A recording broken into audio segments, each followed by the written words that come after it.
बाहर चला गया। सीबीआई ईडी के द्वारा पूरे देश की डेमोक्रेसी को खत्म। 2024 के चुनाव लड़ने की तैयारी। राहुल गांधी, ममता दीदी से लेकर तेलंगाना से लेकर के महाराष्ट्र, बिहार और अब अरविंद केजरीवाल, मतलब दिल्ली का सीट जीतने के लिए अरविंद केजरीवाल को टारगेट करना यह डेमोक्रेसी के लिए खतरा है।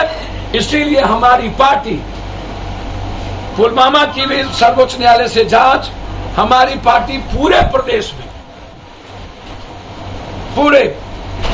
प्रदेश में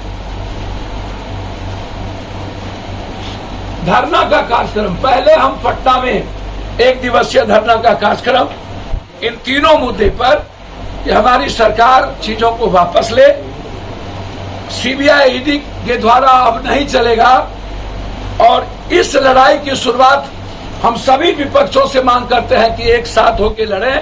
जरूरत पड़ेगी तो इस मुद्दों पर हम बिहार बंद भी करेंगे, जरूरत पड़ेगी तो इस मुद्दों पर ईद के बाद हम रेलवे को भी रोकेंगे। लेकिन अभी पटना से हमारा आंदोलन का कार्यक्रम शुरुआत होगा। पहला होगा 1 दिवसीय धरना, दूसरा होगा पुतला दहन, तीसरा होगा उपवास गांधी के मूर्ति के पास इसी पटना में, चौथा होगा पूरे बिहार में उपवास, पांचवा होगा रेल रोको, छठा होगा बिहार बंद। अब नहीं सहेंगे, अब हो गया। अब लड़ाई आर पार होगी, करो मरो के साथ होगी, या तो मरेंगे या तो मारेंगे, यही लड़ाई अब होगी, दूसरा कोई रास्ता नहीं है। डेमोक्रेसी और विपक्ष को बचाने के लिए बीजेपी सरकार के खिलाफ आर पार का हम ऐलान करते हैं। अब ये युद्ध होके रहेगा। बस पुलवामा की जांच, धन्यवाद। 2 साल का जबरदस्ती सजा करवा दिया और उसके बाद अब लगातार विपक्ष को समाप्त करने की 2024 के बाद तैयारी। इसीलिए हमारी पार्टी ने यह निर्णय लिया है 3 इशू पर। पहला इशू यही थी, दूसरा इशू था कि जो बात उन्हीं के गवर्नर ने जो पुलवामा के बारे में चर्चा और सवाल उठाई है, मैं उसी बात को रिपीट करता हूं और मैं ये बात बार बार कहा हूं कि इतने सैनिक की शहादत को लिया गया है दोबारा प्राइम मिनिस्टर बनने के लिए। पुलवामा की घटना, अब देश में यह सवाल खड़ा, मैं ये तो नहीं कहूंगा जो उनके गवर्नर जो थे उन्होंने कहा, मैं पुलवामा की घटना की जांच चंद्रचूड़ जी से सर्वोच्च न्यायालय के 5 सदस्यीय जज से करने की मांग करता हूं। 5 सदस्यीय पुलवामा की घटना, देश में सैनिकों का बलि सिर्फ सत्ता के लिए चढ़ा दिया गया। अभी आतंकवादियों ने 4 सैनिक को मार करके कैंप से निकल गए और अभी तक आतंकवादी नहीं मिले, आतंकवादी फरार हो गए। पुलवामा में आरडीएक्स कहां से आया, क्या आया, इसकी जांच आज तक क्यों नहीं हुई। इसीलिए जो सवाल उठाए गए हैं उनके पूर्व गवर्नर के द्वारा, मैं इसको सुप्रीम कोर्ट के जज से मांग करता हूं।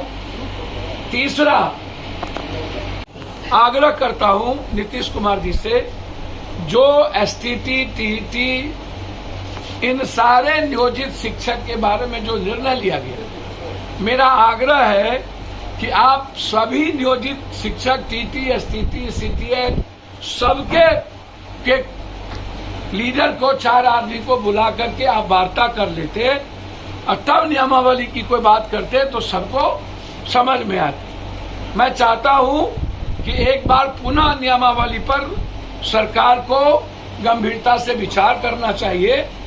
4 लाख नियोजित शिक्षक, एक आईएएस आज यदि एग्जाम देगा तो वो पास नहीं करेगा। यदि आप टीचर से आज एग्जाम दिलाएंगे और वो 80-90% फेल कर जाएगा और फिर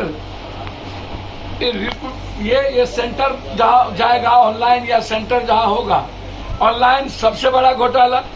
जहाँ सेंटर होगा वहां पर कोचिंग वाले पहले ही सेंटर को खरीद लेते हैं, क्वेश्चनर हार्ड कर देंगे और जो बात आती है कि स्कूल के शिक्षक नहीं पढ़ाते हैं, फेल कर जाएगा तो पूरी दुनिया हंसेगी और कोई गरीब आदमी के बच्चे भी नहीं पढ़ने जाएंगे कि तो फेल कर गया, इससे मैं क्यों पढ़ूं।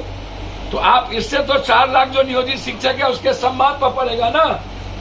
बिहार पे पड़ेगा ना। पूरी दुनिया कहेंगे फेल कर गया इसका टीचर, ये तो उसका अपमान होगा।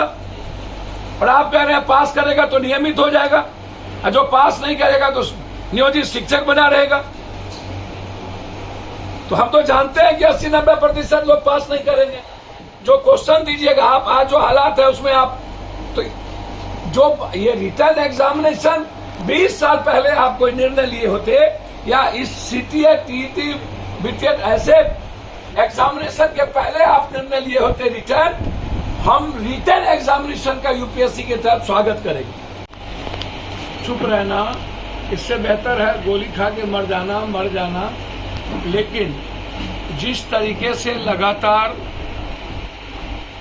स्वायत्त संस्था को इस्तेमाल करके विपक्ष और लोकतंत्र की आवाज को खत्म किया जा रहा है, और सीबीआई ईडी से डरा कर 2024 का चुनाव, कर्नाटक का चुनाव लड़ने की तैयारी की जा रही है, इसके लिए देश के सारे विपक्ष को गोलबंद होकर भारत बंद का निर्णय लेना चाहिए, या नहीं तो भारत सरकार की संस्थाओं जो रेलवे है या अन्य चीजें हैं उसको हमें रोकना चाहिए। क्योंकि अब सर से बाहर, अब लगातार आप कांग्रेस पर हमला करते करते, ममता दीदी पर, आप स्टालिन पर, उसके बाद आप तेलंगाना के मुख्यमंत्री पर, आप उद्धव ठाकरे जी पर, आप बिहार सरकार के राजद परिवार पर आप लगातार जिस तरीके से ह्यूमिलेशन कर रहे हैं, जिस तरीके से आप डरा रहे हैं लगातार। अब अरविंद केजरीवाल जी, पहले आपने 2 मंत्री, अब अरविंद केजरीवाल जी को आप चैट दिखाते हैं, उसको आपने सीबीआई कल बुला ली है। अब मुझे लगता है कि अरविंद केजरीवाल जी क्या वैश्य नहीं है? यदि जैन वैश्य है, ओबीसी है, और यदि वो क्रिकेट वाला कौन जो भाग गया सट्टा बाजार, ललित मोदी यदि वैश्य है, तो अरविंद केजरीवाल जी भी ओबीसी है, वो भी वैश्य है। तो नरेंद्र मोदी जी को, अमित शाह जी को वैश्य पद क्यों नहीं रहा है? अरविंद केजरीवाल ने घोटाला किया या नहीं किया, उनके मंत्री जेल गए। अरविंद केजरीवाल काम तो ठीक ठाक कर ही रहे हैं। और अब सबसे बड़ी बात है कि आजाद हिंदुस्तान के बाद दिल्ली का 7 लोकसभा जिस दल के साथ रहता है, देश का पीएम वही बनता है। अब इसकी छटपटाहट यह है कि अरविंद केजरीवाल, राहुल गांधी एक हो गए तो एक भी सीट हम नहीं जीतेंगे। तो पहले अरविंद केजरीवाल को बड़ी फंसा लो। हम और हमारी पार्टी अरविंद केजरीवाल को राहुल गांधी जी के बाद, और राहुल गांधी जी के घर को जिस तरीके से इन्होंने खाली करवाने का प्रयास किया है, यह अनडेमोक्रेटिक है, ये डेमोक्रेसी इसकी इजाजत नहीं देती है।